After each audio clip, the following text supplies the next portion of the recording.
तो स्वागत है दोस्तों। आते हैं हम लोग जीके और करंट अफेयर्स पे। तो पहला क्वेश्चन है कि MiG-29 का डेवलप्ड किस कंट्री में किया गया है। तो MiG-29 आपके पास चार ऑप्शंस है, मिकोयान, स्पेसएक्स, एयरबस और टेक्स्ट्रॉन। तो सही जवाब है मिकोयान। मिकोयान के बारे में आप वीडियो पॉज करके यहाँ पे पढ़ सकते हैं। जो सेकंड क्वेश्चन आ रही है वो है कि Dame Susan Jocelyn Bell Burt is an astrophysicist of which country. ये जो नाम है ये किस कंट्री से बिलोंग करते हैं, जेम सुसैन जैकोलिन बेल। तो इसका सही जवाब आपको चार ऑप्शंस है, नॉर्थ कोरिया, चाइना, जापान और नॉर्दर्न आयरलैंड। तो सही जवाब है नॉर्दर्न आयरलैंड। और इनके बारे में आप वीडियो को पॉज करके जान सकते हैं। हालांकि इन्हें 1974 में नोबेल प्राइज़ दिया गया था फिजिक्स में। तो ये भी एक इंपॉर्टेंट क्वेश्चन रह सकता है। उसके बाद आते हैं थर्ड क्वेश्चन में, how close to 1 million kilometre from earth to a Haibasa 2 spacecraft has reached to the close to Earth which soil samples and data from the asteroid Ryu। कितना kilometre दूर है Haibasa 2 स्पेसक्राफ्ट जो कि soil का sample आया था। तो options है 100 million kilometre, 300 million kilometre, 1000 million kilometre, 500 million kilometre. तो सही जवाब है 300 मिलियन किलोमीटर। और Haibasa 2 एयरक्राफ्ट के बारे में आप वीडियो को पॉज करके यहाँ पे पढ़ सकते हैं। उसके बाद आते हैं फोर्थ नंबर क्वेश्चन पे कि Zircon hypersonic cruise missile famous missile किस कंट्री का है। जिरकॉन जो है हाइपरसोनिक क्रूज मिसाइल है वो किस कंट्री का है। तो ये जो है वो रसिया का है, यानी कि रूस का। तो अब आप जिरकॉन हाइपरसोनिक क्रूज मिसाइल के बारे में पॉज करके वीडियो को पढ़ सकते हैं। उसके बाद आते हैं फिफ्थ क्वेश्चन पे कि with which country is the United States civil nuclear energy agreement called 1-2-3 agreement. Means 1-2-3 agreement जो यूएसए का है वो किस कंट्री के साथ है। चार ऑप्शंस है, अमेरिका, रसिया, चाइना और इंडिया। तो सही ऑप्शन है इसका इंडिया। और ये जो 1-2-3 एग्रीमेंट है उसके बारे में आप वीडियो को पॉज करके यहाँ पे भी पढ़ सकते हैं। अगर आपको वीडियो अच्छा लग रहा हो तो प्लीज़ चैनल को सब्सक्राइब कर दें और वीडियो को लाइक कर दें। तो आते हैं अब हमारे 6th क्वेश्चन पे कि who is the global CEO of Swiss footwear company Bata shoe. Bata shoe के जो है वो चेयरमैन ग्लोबल CEO कौन है। जी हाँ, ग्लोबल CEO कौन है।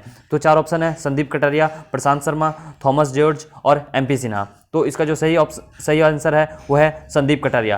पहले संदीप कटारिया जो थे वो बाटा इंडिया के CEO थे, लेकिन अभी वो ग्लोबल हो चुके हैं। तो अब आप संदीप कटारिया के बारे में वीडियो को पॉज करके पढ़ सकते हैं। उसके बाद में चलता हूँ 7th क्वेश्चन पे कि which state foundation day is celebrated on 1 दिसंबर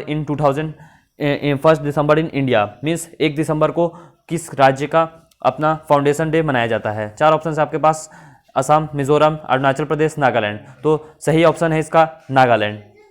नागालैंड 16वां राज्य था। ये भी एक इंपॉर्टेंट जीके हो सकता है कि नागालैंड इंडिया का कौन सा राज्य था। तो 16th state of India recognise किया गया है और नागालैंड के बारे में आप जान सकते हैं।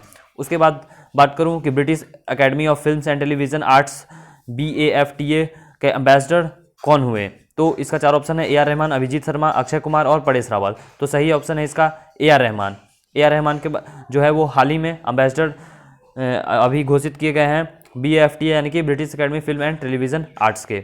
और उसके बाद जो हमारा 9th क्वेश्चन है कि on which that is the international day of solidarity and with Palestine people celebrated. Means जो अभी अंतर्राष्ट्रीय solidarity day of Palestine people कब सेलिब्रेट किया गया। तो ये चार ऑप्शन है, 30 नवंबर, 29 नवंबर, 1 दिसंबर और 26 नवंबर। तो सही ऑप्शन जिसका होगा वो 29th of November. 29th of November को ये international solidarity day with the Palestine people मनाया गया। और उसके बाद मैं बात करता हूँ 10th क्वेश्चन की कि व्हाट डज द वर्ड स्वान मीन टू एटलीना स्वान। एटलीना स्वान में स्वान वर्ड का मतलब क्या है। Option A scientist, option B women's educational network, C educational network, D scientific women's educational network. So सही जवाब है इसका D scientific women's educational network. Okay, इसके बारे में आप वीडियो को पॉज करके यहाँ पे पढ़ सकते हैं। तो ये जो है वो अब मैं आता हूँ वन लाइनर पे। पहले जो मैंने MCQ पे डिस्कशन किया, अब आता हूँ वन लाइनर पे। तो यहाँ पे मैं बात करूँ कि जो फर्स्ट क्वेश्चन है कि भारतीय रिजर्व बैंक ने जिस प्रणाली की अवधि बढ़ाकर 24/7 कर दी है उसका क्या नाम है। तो उसका नाम है real time gross settlement RTGS प्रणाली। सेकंड है कि भारत सरकार की MSME के क्षेत्र में रोजगार के कितने अवसर पैदा करने की योजना है। तो MSME के सेक्टर में भारत सरकार की 5 करोड़ रोजगार के अवसर पैदा करने की ये जो है इनकी योजना है। थर्ड आती है कि हॉरिसासिस मीटिंग होरिसासिस एशिया मीटिंग 2020 के दौरान एशिया और दुनिया में जितने प्रमुख राजनीतिक नेता और कारोबारी एकत्रित हुए हैं, कितने प्रमुख राजनीतिक और कारोबारी एकत्रित हुए हैं होरासिस एशिया मीटिंग 2020 में? तो 400 से अधिक राजनीतिक नेता यहाँ पे सम्मिलित हुए थे, एकत्रित हुए थे। फिर जो अगला आता है कि रक्षा अनुसंधान और विकास संगठन यानी कि DRDO ने दिल्ली कैंट में जिस अस्पताल में ICU बेड्स की संख्या बढ़ाकर 500 कर दी। कोरोना की वजह से यहाँ पे सरदार वल्लभ भाई पटेल जो कैंट है वहाँ पे 500 अधिकतर बेड ICU के लगाए गए हैं DRDO की तरफ से। फिर जो नेक्स्ट है कि भारत में अप्रैल सितंबर 2020 में 8.30 बिलियन अमेरिकी डॉलर के साथ निवेश का जो देश शीर्ष स्थान पे कायम है उसका नाम है सिंगापुर।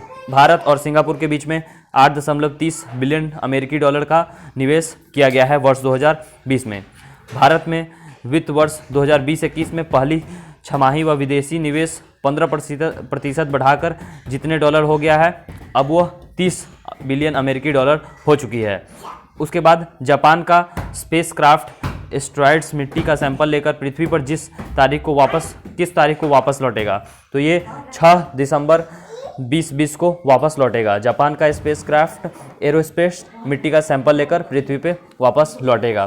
फिर जो आता है नेक्स्ट कि सीरम इंस्टीट्यूट ऑफ इंडिया ने ऑक्सफोर्ड यूनिवर्सिटी और ग्लोबल फार्मा जाइंट्स एस्ट्राजेनेका के साथ मिलकर जिस कोविड वैक्सीन के लिए साझेदारी की है उसका नाम है कोविशील्ड। उसके बाद भारत ने वित्त वर्ष 2020-21 की दूसरी तिमाही GDP में जितने प्रतिशत की गिरावट दर्ज की है, मीन्स जो 2020-21 है उसमें तिमाही 1/4 ऑफ एन एनुअल में GDP के कितने परसेंट जो है वो डिक्लाइनेशन हुआ है? तो ये है -7.5%। नेक्स्ट है और लास्ट कि भारत की जो फार्मास्यूटिकल कंपनी हर साल रूस के स्पुतनिक 5 कोविड-19 वैक्सीन को 100 मिलियन से अधिक खुराक का निर्माण करेगी उसका नाम है हेरेटो। मीन्स यानी कि स्पुतनिक 5 की जो कोविड-19 वैक्सीन है वो 100 मिलियन से अधिक खुराक का निर्माण जो कंपनी करेगी उसका नाम है हेरेटो। सो ये जीके का बहुत इंपॉर्टेंट सेक्शन है। आप इसे रोज़ तो नहीं लेकिन वीकली या फिर मंथली इसे रिवाइज करते रहें क्योंकि ये सभी क्वेश्चंस 2020 के हैं और अराउंड 3 मंथ्स पहले के क्वेश्चंस पूछे जाते हैं सभी एग्जामिनेशंस में, क्योंकि क्वेश्चन पेपर पहले ही सेट किया जाता है। तो करंट अफेयर्स में ये ज़्यादा चांसेस है कि ये सभी क्वेश्चंस भी आपके आ सकते हैं। सो अगर आपको वीडियो अच्छी लगी हो तो चैनल को जरूर सब्सक्राइब कीजिए क्योंकि यहाँ पे आपको ऐसे ही जीके और करंट अफेयर्स और जीएस के से रिलेटेड कंटेंट मिलते रहेगी रेलवे और ग्रुप डी की परीक्षा के लिए। सो वीडियो देखने के लिए धन्यवाद। Have a good day.